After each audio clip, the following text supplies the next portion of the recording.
వ్యక్తిగత కక్షలతో గొడవలు జరిగితే వాటిని సాకుతూ చూపించే రాష్ట్రాల్లో శాంతి భద్రతలు క్షీణించాయంటూ వైసీపీ ఆరోపించడం సరికాదని అన్నారు ఉండి ఎమ్మెల్యే రఘురామరాజు.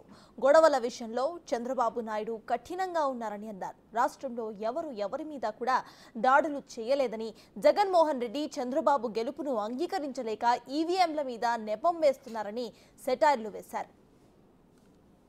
ఈ ఎమ్మెల్సీ వ్యవస్థను ఇప్పటికైనా మేము గతంలో మార్చాలనుకున్నాం, మార్చలేకపోయాం, మీరైనా సరే తీసేయండి అని చెప్పి చంద్రబాబు నాయుడు గారిని ఒకవేళ ఆయన ఏమన్నా అడిగితే మరి చంద్రబాబు నాయుడు గారు ఏమన్నా కన్సిడర్ చేస్తారేమో నాకు తెలియదు. అడిగితే కన్సిడర్ చేస్తారు, కానీ అడగకుండా మరి గతంలో ఆయనలాగా ఉక్రోషంతో రద్దు చేయాలని అనుకునే వ్యక్తి అయితే మా అగ్రనాయకులు కాదు. కానీ మరి ఆయన రిక్వెస్ట్ చేస్తే బహుశా ఉన్న కన్సిడర్ చేస్తారేమో నాకు.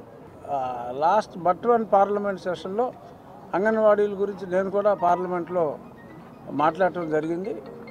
డెఫినెట్గా అంగన్వాడీలకి వాళ్ళకు అందుతున్న జీతాలకు వారు చేస్తున్న సేవలకు డెఫినెట్గా వ్యత్యాసం ఉన్నమాట వాస్తవం. కాస్ట్ ఆఫ్ లివింగ్ ప్రకారం చూసినా ఎలా చూసినా కూడా ఆ వ్యత్యాసం ఉన్నమాట వాస్తవం. ఇప్పుడు చాలా రాష్ట్రాల్లో అంగన్వాడీలకి అది 4,000 కూడా ఇవ్వట్లా. ఇక్కడ 50 సంవత్సరాలు దాటితే పింఛనే 4,000 రూపాయలు ఇస్తున్నారు. సో పింఛన్ 4,000 ఇచ్చినప్పుడు సేవ చేసే వాళ్ళకి అఫ్కోర్స్ పింఛన్ ఇవ్వలేరు.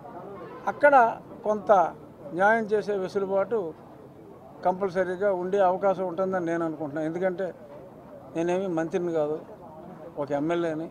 సో నా పరిధి నాకు ఉంటుంది మాట్లాడటానికి. కానీ ఇంత మంచి ప్రశ్న అడిగినప్పుడు డెఫినెట్గా అది కన్సిడర్ చేసే అవకాశం